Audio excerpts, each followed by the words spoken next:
Sa may bahay ang aming bati, Merry Christmas na malwalhati.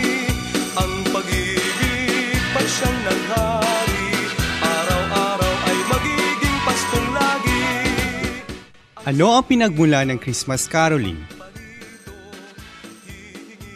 Dito sa Pilipinas, ang hudyat na pagsapit ng Kapaskuhan ay sa pamamagitan ng mga Christmas carols o mga awiting pamasko mula pa lang sa buwan ng Setyembre.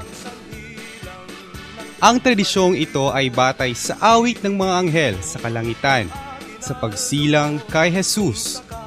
Ayon sa Ebanghelyo ni San Lucas, papuri sa Diyos sa kaitaasan at sa lupa'y kapayapaan sa mga taong pinalulugdan niya.